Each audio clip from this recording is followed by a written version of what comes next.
Du coup, on va rester en Asie, après la découverte des BATX, bon, alors moi je le dis en français. Betty Touzeau, donc CEO et cofondatrice de Paris to Beijing, agence de consulting, qui a passé d'ailleurs 10 ans en Chine, comme tu me le disais. Et donc je te laisse pour cette présentation, la dernière. Merci, bonsoir à tous. Je pense que vous avez passé toute la journée assis à écouter beaucoup de choses. Donc on va essayer de faire quelque chose de dynamique. Si vous avez même des questions n'hésitez surtout pas à lever la main et je répondrai avec grand plaisir. Juste pour savoir un petit peu du coup le type d'audience que vous êtes, est-ce que quelqu'un, une marque, un industriel ou un retailer est déjà en Chine? Est-ce que quelqu'un vend déjà en Chine? Ok, parfait. Donc une personne... Très bien, je pense que vous allez entendre plein de choses que vous connaissez déjà, il y a peut-être des choses que vous allez découvrir aussi, j'espère. Et il y a des choses que Yannick a déjà abordées tout à l'heure, donc c'est très bien, ça vous fait une piqûre de rappel tout de suite. Donc le sujet qu'on aborde aujourd'hui, c'est les marketplaces. La Chine aujourd'hui, si vous avez 3 choses à retenir, c'est du e-commerce, du mobile et du social media. On commence toujours par une petite phrase de Jack, ça fait toujours du bien par où ça passe. Il y a 20 ans, ce monsieur a construit quelque chose qui aujourd'hui est devenu un empire. On a parlé tout à l'heure avec le groupe Alibaba. Ce qu'il a fait a eu un impact considérable dans la vie des consommateurs chinois aujourd'hui. Et quand il parle de l'e-commerce en disant que c'est effectivement aujourd'hui le plat principal et ce dont les Chinois utilisent au quotidien, pour y avoir vécu 10 ans, c'est vrai que quand on allait dans les shopping malls, on ne va pas dans les shopping malls pour forcément acheter, mais on va au 5e ou 6e étage pour aller manger et pour aller boire des coups. Donc c'est pas forcément, on n'a pas la même dynamique quand on va à l'extérieur, on n'a pas la même façon d'acheter. Et ce qu'on fait, c'est qu'on rentre chez soi, ou même on ne rentre pas chez soi, on garde son mobile et on achète directement avec son portable. C'est vrai que c'est des habitudes de consommation qu'on n'a pas forcément l'habitude de voir ici. Oui, déjà. Est-ce que ça va pas s'inverser de repasser au offline? C'est une très bonne question et on va aborder le sujet un peu tout à l'heure avec le New Retail, parce qu'effectivement, il y a une grosse dynamique de la part de Jack, justement pour redynamiser le circuit offline et pour rediriger le trafic via le online sur les boutiques physiques. Pour parler un petit peu de toute la pénétration d'Internet, aujourd'hui on parle beaucoup de la Chine, on parle beaucoup du fait que c'est un pays énorme, des volumes assez conséquents, mais ce dont on ne se rappelle pas souvent, c'est que la Chine est toujours un pays en voie de développement. Donc c'est-à-dire que quand on voit ces volumes, quand on voit ces chiffres, on a l'impression que ça peut faire tourner un peu la tête, alors qu'en fait, quand on regarde le taux de pénétration d'Internet, on est un peu plus de la moitié seulement. Donc c'est-à-dire que c'est juste le début de ce marché. Internet, l'e-commerce, c'est simplement un aperçu de ce qui va pouvoir y arriver dans les années précédentes. L'évolution du mobile, c'est une croissance exponentielle. Ça témoigne aussi, depuis 2008, on voit bien de la vitesse à laquelle le marché se développe. Et ça traduit aussi la vitesse avec laquelle les marques aujourd'hui, un distributeur ou un retailer, va devoir s'implanter. Tout est une question de rapidité. La compétition est rude, mais aujourd'hui, ce qui est important, c'est de faire les choses vite, de prendre des décisions de manière assez rapide et de s'adapter au pays, notamment en adaptant tous ces outils pour passer par le mobile. Toutes ces choses-là font qu'aujourd'hui, la Chine a eu la palme. C'est aujourd'hui le premier marché e-commerce au monde. Les chiffres sont toujours assez bluffants. Ça représente 10 fois la taille du marché en France. En termes de chiffre d'affaires, on a plus de 800 milliards de chiffre d'affaires sur la partie e-commerce, et ça englobe pas forcément tout, parce que c'est assez compliqué de trouver des statistiques qui vont englober le B2C, le B2B et l'import-export. C'est toujours compliqué la data de faire sortir ça, et on est souvent sur des chiffres d'Alibaba Group seulement. Donc au final, ça représente beaucoup plus que 800 milliards, et ça va encore plus évoluer dans les années à venir. Donc comme on le disait, c'est un pays qui est en pleine croissance, et il y a des chiffres qui sont intéressants, notamment quand on regarde la projection sur 2022, qui est l'argent que les consommateurs chinois vont dépenser. C'est-à-dire qu'on voit bien aujourd'hui qu'à peu près plus de 600 $ par acheteur en moyenne. En 2022, on va pratiquement doubler ce chiffre-là. Ce que ça traduit, c'est que les consommateurs chinois sont en train réellement d'avoir un pouvoir d'achat, que ça va aller très vite et que ça va être à nous aussi en tant que marque européenne, en vendant des produits européens, de s'adapter à cette demande croissante qui est une demande pour les produits premium, mais aussi de qualité, et qui commence à avoir un pouvoir d'achat, donc il ne faut pas avoir peur de monter les prix. Les consommateurs, au final, qui sont ceux qui commencent à avoir ce pouvoir d'achat? C'est la classe moyenne dont on parle beaucoup et qui fait un petit peu peur. On est même en train de la comparer à notre classe moyenne, en disant que c'est une classe moyenne qui va être encore plus puissante que celle qu'on peut avoir en Europe. Elle va représenter plus de 75% de la population. Et également aussi... Petit problème technique. Désolée, c'est juste qu'on ne voit pas le bas des slides. Donc Ah oui, il manque un peu d'informations, c'est pas grave, je pourrais le dire. Vous avez la génération des millénials, on en entend beaucoup parler aussi en France et en Europe. Les millénials, c'est la génération des années 80 et 90. Donc c'est la jeune génération qui est, elle, très éduquée, qui voyage et qui commence à avoir un certain pouvoir d'achat. C'est pas grave. Hein. Ouais.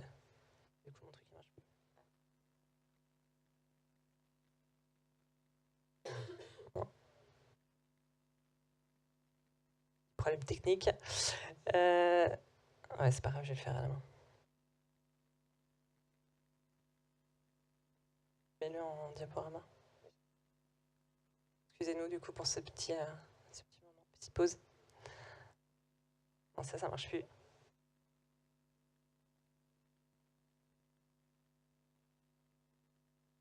Pas très moderne. Voilà les problématiques qu'on peut rencontrer et qu'on aura du mal à rencontrer là-bas. Parce qu'en général, d'un point de vue technique, tout fonctionne très bien. Oui, alors après, pour parler des millénials, en fait, ce qui est important de prendre conscience, c'est quand on est une marque européenne ou quand on veut vendre un service, on n'est plus du tout sur les mêmes exigences qu'il y avait il y a quelques années.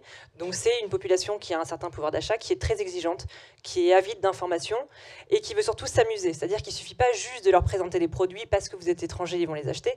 Il faut passer par des modes de divertissement et utiliser les outils qu'ils ont l'habitude d'utiliser, comme les applications de live streaming, les réseaux sociaux dont on parlera après. Donc, comme on disait, aujourd'hui, ce qui les intéresse, c'est d'avoir un maximum d'informations. Ça a un peu une boulimie d'infos qui sont sans arrêt en train de chercher tous les jours.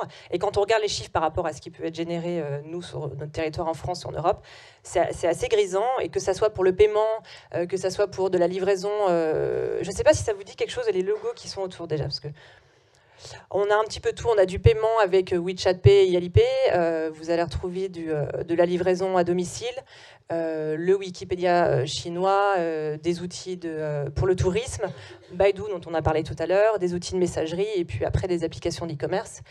Mais ce qui est intéressant dans ces chiffres-là, c'est de voir qu'il faut... ils aiment être nourris d'articles, de vidéos et d'informations qui sont pertinentes pour eux. C'est pas juste les noyer dans le texte, ils ont besoin d'apprendre et ils ont besoin d'avoir confiance en la marque et en la personne qui va leur vendre des produits. Donc pour parler des acteurs, on a un peu abordé le sujet tout à l'heure. Ça, c'est les logos dont on a l'habitude de voir ici et qu'on utilise au quotidien. Quand on arrive en Chine, tout ça, ça n'existe pas. Il y a la censure et les politiques du gouvernement qui font qu'aujourd'hui, pas de Facebook, pas de Google, pas d'Instagram, pratiquement pas de cash, c'est-à-dire que tout est fait via WeChat Pay et Alipay. Tout le monde utilise sans arrêt son mobile pour utiliser tous ces outils-là. Donc quand on est une marque européenne et qu'on arrive sur le marché chinois, il n'y a pas de compromis en fait à faire. On ne peut pas se dire je vais arriver avec mes exigences européennes, avec mes outils sociaux et essayer de communiquer avec eux. Il faut vraiment, c'est pas une question même de s'adapter, c'est qu'il faut complètement revoir ce qu'on avait fait avant et recréer des nouveaux comptes sur toutes ces plateformes-là. Donc ça peut paraître un peu complexe, mais c'est des choses qui se font. Il y a beaucoup d'intermédiaires qui peuvent aider à ça. Nous, c'est des choses qu'on fait par exemple sur WeChat. Donc on est spécialisé sur ce domaine-là. Et après, vous allez avoir tout un tas d'adaptations à faire, notamment pour le paiement, où là, c'est un petit peu plus complexe. Mais pareil, il y a toujours des tiers qui sont au milieu et qui peuvent aider à brancher correctement pour que les devises puissent rentrer et sortir de manière assez fluide.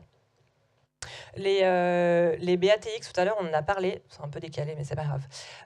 Effectivement, le X, en général, on n'en parle pas parce que Xiaomi est pratiquement sorti des statistiques. Ils sont assez loin derrière Baidu, Alibaba et Tencent.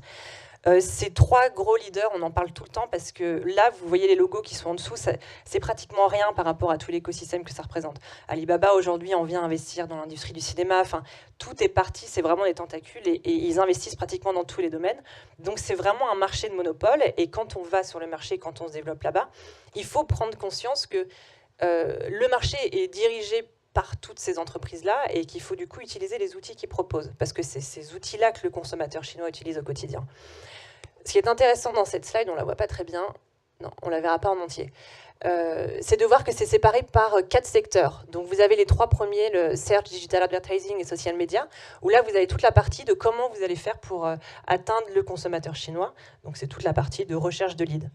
La deuxième partie qui est très importante, c'est la partie de divertissement. Donc ça passe par les réseaux sociaux, la musique, les vidéos, le jeu. La troisième partie, donc c'est bien évidemment les marketplaces, avec Tmall et JD. Et puis, le paiement et la logistique pour la partie opérationnelle. Donc, c'est toutes ces choses, de toute façon, quand on fait de l'e-commerce, qu'on soit en France ou en Chine, c'est toutes ces choses qu'il faut mettre en place. Là, la seule différence, c'est qu'il faut les mettre en place et jouer avec les acteurs locaux et avec les outils locaux. En parlant des marketplaces, aujourd'hui, donc c'est n'importe quoi les slides, mais on va essayer de faire 80% du marché est détenu par les deux plus gros qui sont Tmall et JD. C'est les deux leaders sur le marché. Tmall est largement au-dessus avec pratiquement 60% de part de marché et un peu moins de 20% pour JD. Tout le reste, de 20%, reste pour les marketplaces verticales, les marketplaces spécialistes, comme par exemple VIP Shop. Je ne sais pas si vous en avez entendu déjà parler, ils sont actifs en Europe assez pour aller chercher les marques de luxe. Vous avez des marketplaces spécialisés pour les produits bébés, par exemple, comme bébé.com, dans l'électronique. Donc, chaque marketplace vertical ou spécialiste va avoir son secteur d'activité favori et va toucher un certain type de consommateurs. Oui. C'est VIP.com, juste au milieu en rose. Oui. Vous avez aussi Champing, mais beaucoup d'entre eux ne vont pas forcément communiquer en Europe. Il y en a certains qui commencent à arriver, comme par exemple Kaola, mais ça c'est pour toute la partie cross-border. Ici, on est encore sur des marketplaces domestiques. Donc vous voyez Tmall.com et Tmall.com, JD.com et JD Worldwide. Donc là, on est sur la partie domestique et puis cross-border. C'est pas du tout la même part de marché. La partie cross-border génère beaucoup moins de volume, mais c'est beaucoup plus pratique pour une marque étrangère de tester le marché en commençant par le cross-border. Pour compléter un peu sur les marketplaces, ce qui est intéressant, c'est que quand on voit les statistiques de 2016, certains acteurs n'étaient pas encore présents, ils ne faisaient encore pas concurrence à Tmall et JD. Aujourd'hui, ce qui est intéressant de voir, c'est que par exemple Pinduoduo vient de rentrer dans la course alors qu'ils se sont lancés en 2015. Pinduoduo, c'est une application qui a été créée 100% mobile et qui peut être comparé à Groupon, même si c'est relativement différent, mais il se repose sur l'esprit de communauté, c'est-à-dire que je me connecte à l'application, et si j'ai un produit, j'ai envie d'acheter un produit, je vais le recommander à mes amis et ma famille pour pouvoir l'acheter en groupe et donc avoir des tarifs préférentiels. Et ce qui est révolutionnaire, c'est qu'ils sont uniquement sur mobile et qu'ils ont été tellement vite qu'aujourd'hui, ils arrivent un petit peu à commencer à faire peur à Alibaba et JD juste sur la partie e-commerce et social media. Et c'est là où le marché est intéressant et il faut sans arrêt s'updater et regarder, faire des mises à jour sur ce qui rentre dans le marché parce que ça fait que 3 ans que cet acteur est sur le marché et on commence à l'entendre parler. Il commence à faire un petit peu parler d'eux aussi en Europe, mais c'est intéressant de les prendre en compte parce que ce sont des gens qui acceptent des marques étrangères. C'est-à-dire qu'on peut proposer leurs produits et on peut vendre en cross-border sur cette application mobile. Et c'est justement le cross-border, parlons-en. Donc, le cross-border, c'est le commerce transfrontalier. Ça nous permet de vendre et d'envoyer les produits directement depuis l'étranger. Aujourd'hui, d'ouvrir un shop sur une marketplace domestique en Chine, c'est assez complexe parce qu'il faut déjà avoir une entité locale, il faut avoir son entreprise enregistrée depuis 2 ans, et puis il faut avoir son stock en domestique. Donc ça demande beaucoup plus d'investissement et ça demande quand même une certaine capacité de volume parce qu'il faut avoir stocké quand même pas mal de produits en local. Le cross-border évite toutes ces problématiques. On peut directement livrer depuis la France avec un stock en France ou en Europe, avec un hub logistique. Et puis, on peut installer son shop, son service client depuis l'étranger. Sachant que le service client, il faut quand même qu'il soit chinois et il va falloir qu'il soit localisé, parce qu'un chinois ne va pas attendre une réponse 24 heures, il faut que la réponse soit instantanée. Les catégories qui se vendent le mieux sont toujours les mêmes, ça n'a pratiquement pas changé depuis quelques années. C'est toujours la cosmétique, l'alimentaire, la santé et tout ce qui tourne autour des produits bébés et maternité. Pareil, dans la course, on a à peu près toujours les mêmes acteurs, sauf Pinduoduo qui s'est rajouté et qui n'est pas dans ce graphique-là. Donc c'est Kaola qui est de base spécialisé sur les produits bébés et qui aujourd'hui a ouvert un petit peu sur les catégories généralistes. Et puis Tmall qui génère quand même pas mal de volume et qui a une bonne part de marché. Et l'avantage qu'ils ont, c'est que leurs équipes sont en Europe, donc ils peuvent soutenir les marques avec des solutions logistiques et puis un appui avec toutes les agences opérationnelles qui vont vous aider à trouver en Chine directement. Oui. Ça veut dire qu'en cross-border, ils sont beaucoup moins présents que Tmall qui les dépasse. Mais ils sont quand même dans la course. Ce qu'il faut savoir, et c'est des choses dont on ne parle pas, et c'est bien de dire la réalité des choses, c'est que Tmall Worldwide et JD Worldwide, ce sont des marketplaces qui ont été ouvertes en 2014 et 2015, donc c'est très récent, et les volumes d'achat ne sont pas du tout les mêmes que que les volumes générés sur les plateformes domestiques. Même si c'est beaucoup plus simple à mettre en place, il faut savoir qu'il y a des acteurs comme par exemple Pinduoduo qui vont générer beaucoup plus de volume, mais comme on n'en parle pas, ils ne vont pas apparaître sur les graphiques, sur les statistiques officielles. C'est un petit peu la problématique dont on abordait tout à l'heure, c'est que la data, c'est quelque chose de très sensible, et celle qui sort en général, c'est celle qui est donnée par Alibaba Group. Donc c'est une data, c'est leurs chiffres, et c'est ce qu'ils ont envie de dire sur le marché. Pour faire un tour du côté du marketing, on disait tout à l'heure que tout l'écosystème des marketplaces, comme c'est les leaders qui ont créé cet écosystème, il y a des applications qui vont tourner autour de tout ça et qui vont permettre d'amener les consommateurs à devenir des acheteurs potentiels. Et donc, il y a toutes des applications de divertissement qui se sont créées autour des applications de WeChat et de Weibo, qui sont les deux plus gros réseaux sociaux en Chine. C'est les applications de live streaming. Les applications de live streaming, c'est des vidéos en direct qui ont été lancées il y a quelques années et qui sont dirigées par ce qu'on appelle des KOL, donc c'est les Key Opinion Leaders, c'est exactement la même chose que les influenceuses YouTube qu'on peut retrouver ou les influenceurs qui vont faire des tutos make-up, qui vont faire des tutos sur le jeu ou d'autres sujets. Là, c'est un petit peu plus... le volume est beaucoup plus conséquent et les influenceurs sont découpés en plusieurs typologies. C'est-à-dire qu'il va y avoir des influenceurs très haut de gamme qui vont avoir des millions de followers parce que ce sont des stars, des chanteurs, des danseurs, des acteurs, et qui à chaque fois qu'ils vont faire des vidéos en live vont être suivis par 1 million, 5 millions, voire 10 millions de followers. Vous allez avoir des gens comme vous et nous qui vont avoir une passion pour la chanson, par exemple, ils adorent ça, et qui vont se filmer en train de chanter. Ce qui est amusant, c'est pas juste qu'ils sont en train de chanter. Ce qui est amusant, c'est ce que ça a généré aujourd'hui, ce que ça a entraîné pour les marques. C'est-à-dire que les marques aujourd'hui se servent de ces influenceurs-là pour faire de la publicité pour leurs produits. Et il y a des applications qui permettent même de rajouter des petits boutons. Et pendant que la fille ou l'homme est en train de présenter le produit, de cliquer et d'arriver sur la page pour directement acheter le produit. Et ça, c'est relativement différent de ce qu'on peut trouver en France ou en Europe avec YouTube, parce qu'on n'a pas tous ces outils d'achat-là qui sont directement intégrés sur les applications. Et le shopping qui devient social, c'est une réalité. C'est-à-dire que les réseaux sociaux, aujourd'hui, c'est un véritable levier de croissance pour générer plus de ventes. Il ne suffit pas juste d'ouvrir un shop sur Tmall ou sur JD ou sur les marketplaces verticales pour générer des ventes. Il faut vraiment être présent un petit peu partout, et notamment sur les réseaux sociaux principaux. Et ce qu'il faut savoir, c'est que l'acheteur chinois, en général, c'est un acheteur qui est très pragmatique, c'est-à-dire qu'il ne va pas acheter sur impulsion majoritairement du temps. Il va vouloir se faire conseiller par ses amis, par sa famille et par les influenceurs. On va dire, ce trouble-là est notamment dû à toutes les contrefaçons qu'il peut y avoir sur le marché, les problèmes de copie, les problèmes du lait frelaté qu'il y a eu il y a quelques années, ce qui fait qu'ils sont très méfiants envers les marques chinoises, mais aussi les marques étrangères. Donc il y a un réel travail de storytelling pour réassurer le consommateur chinois, lui faire comprendre que c'est une marque de confiance, qu'il n'y aura pas de copie. Et c'est surtout pour le faire valider par la famille, les amis et par les influenceurs. Donc ça passe par toutes les campagnes qu'on peut mettre en place sur les applications de live streaming, sur WeChat, sur Weibo et sur tous les réseaux sociaux. Donc faire du shopping en Chine, ça quand même demande aux Chinois d'aller sur plusieurs sites, d'aller comparer les avis. Et voilà, donc c'est des clics qui vont être beaucoup moins rapides. La conversion vers le panier va être beaucoup moins rapide que ce qu'on peut voir en France. Il existe beaucoup d'applications de streaming. Les plus connues sont celles qu'on a vues auparavant. WeChat propose aussi des campagnes de live streaming avec des influenceurs. Ils ont compris le système et eux aussi, du coup, ont ramené ces outils-là sur WeChat directement. Et pour parler de WeChat, on en parle beaucoup et on parle beaucoup du fait effectivement que ça soit une application multifonction et on fait l'erreur très souvent de le comparer à Facebook. On compare souvent une page Facebook à un compte officiel WeChat. Bien évidemment que c'est très loin d'être ce que fait Facebook aujourd'hui. Facebook a essayé d'ouvrir sa marketplace, ça a été un petit peu un échec. Je ne sais pas si vous avez déjà essayé d'acheter sur la marketplace de Facebook, mais clairement ça ne fonctionne pas. WeChat, ça roule, ça fait des années que ça fonctionne très bien avec les WeChat Store ou les mini-programmes. Et tout ça est dû à cette communauté toujours pareil, qui est c'est très relié à la culture chinoise. C'est des gens qui sont paradoxalement très individualistes, mais de base très communautaires et qui aiment du coup toujours être mêlés à la famille, les amis et tout ça sur la même application.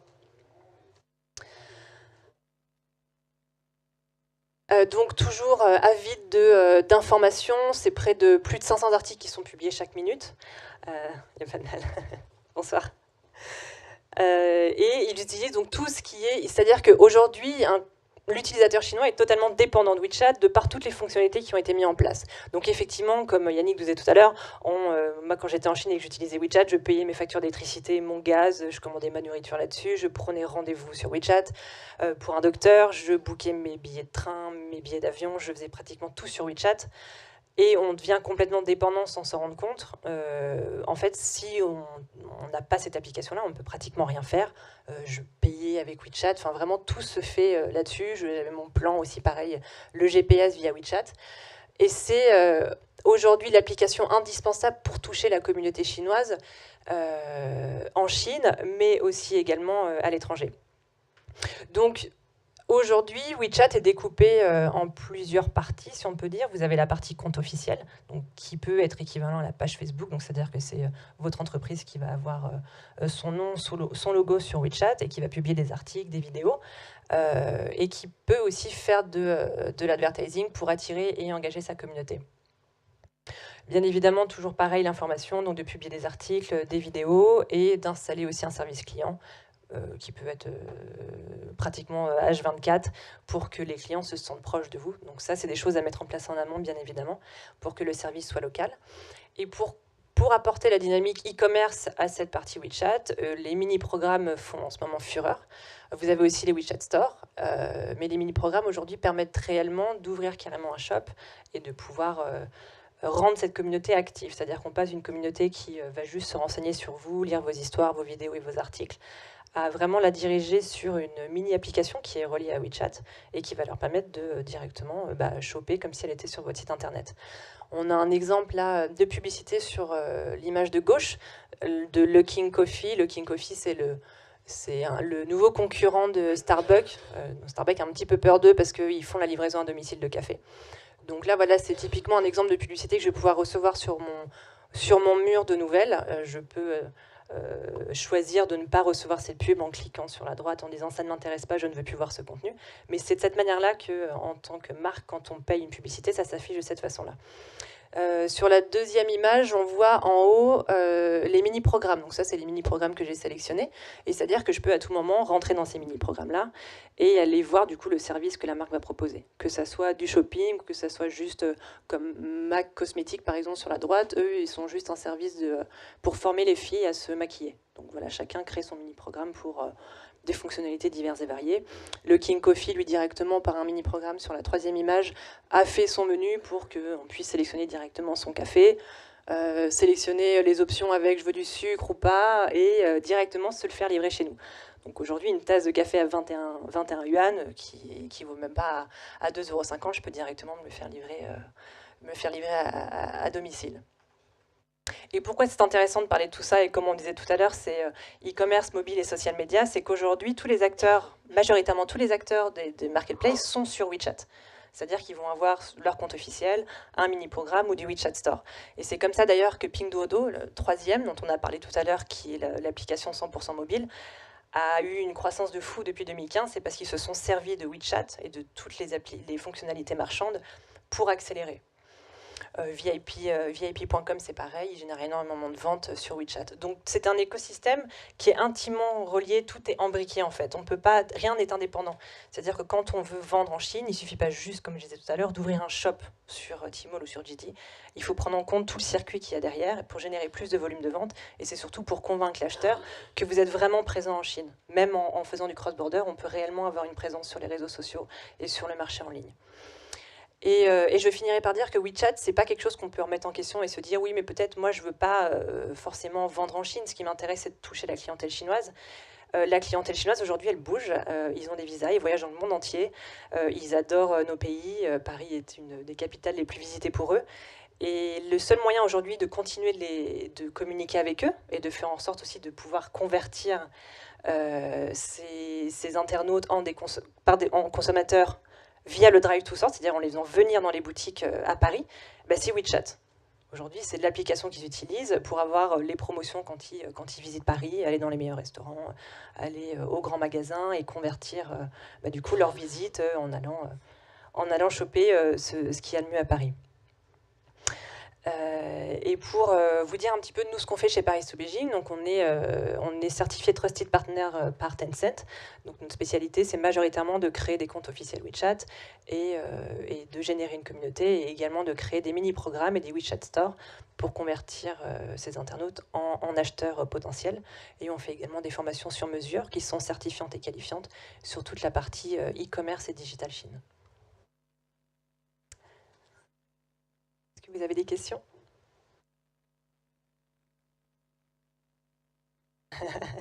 Oui. Oui, ça c'est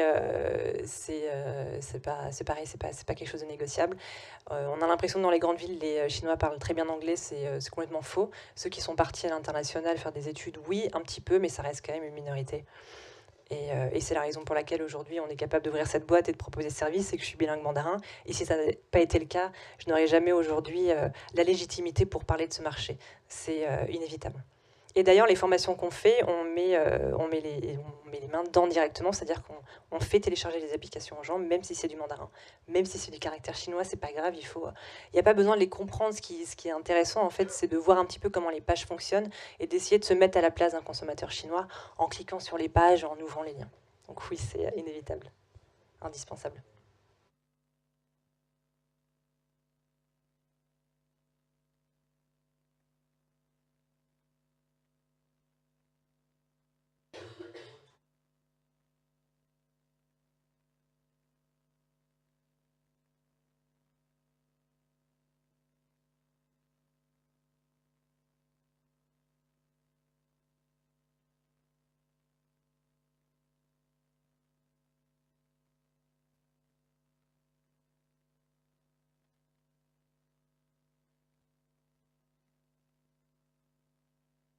Bah, le textile, en fait, le marché n'a pas beaucoup évolué depuis que le cross-border a été créé il y a quelques années. C'est toujours un marché qui est complexe parce que si on n'a pas du stock en Chine, il y a tous les problèmes de taille, donc vous allez avoir beaucoup de retours. Donc c'est un petit peu la problématique principale qu'il y a sur le textile, c'est celle-ci. C'est qu'il faut absolument avoir un stock en local pour pouvoir gérer les retours et pour pouvoir satisfaire le client. Du cross-border, sur la catégorie textile, faut se méfier. C'est très compliqué parce que vous allez vous retrouver avec du stock et pas savoir quoi en faire sur place.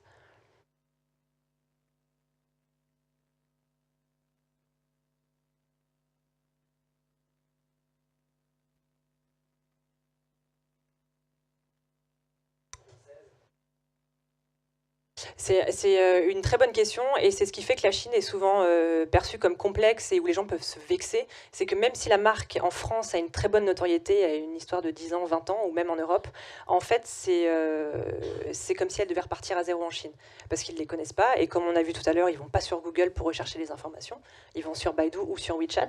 Donc si la marque n'a pas de compte officiel et qu'elle n'a pas de communiqué depuis plusieurs mois, en fait c'est comme si elle n'existait pas. Et malheureusement, tout cet historique-là, il faut le raconter, il ne faut pas recommencer à zéro parce que l'historique est là, mais il faut leur raconter l'histoire et les éduquer en fait sur l'histoire de la marque et sur les produits. La notoriété en France ne va pas suffire pour vendre en Chine.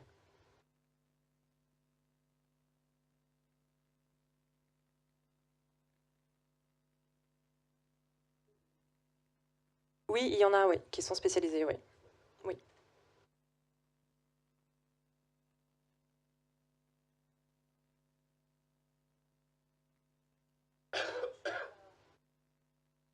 Sur de casser les prix, de faire des promotions.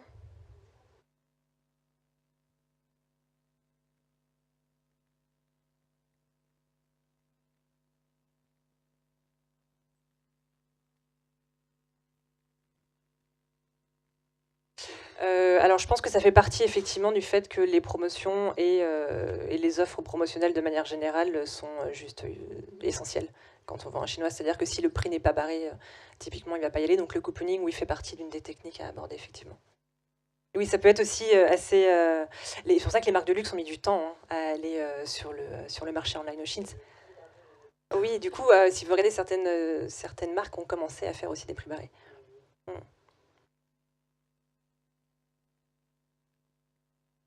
Alors après, c'est des stratégies de prix barrés, bien évidemment. Il y a des choses qui sont incluses dedans. Par exemple, on peut faire du free shipping et directement inclure les frais de livraison dedans. Et puis, il y a les taxes et douanes à inclure dedans, donc le prix va forcément être plus élevé. Donc il y a des techniques de positionnement de prix en barrant. Ouais. Mais un prix non barré en Chine, c'est assez compliqué.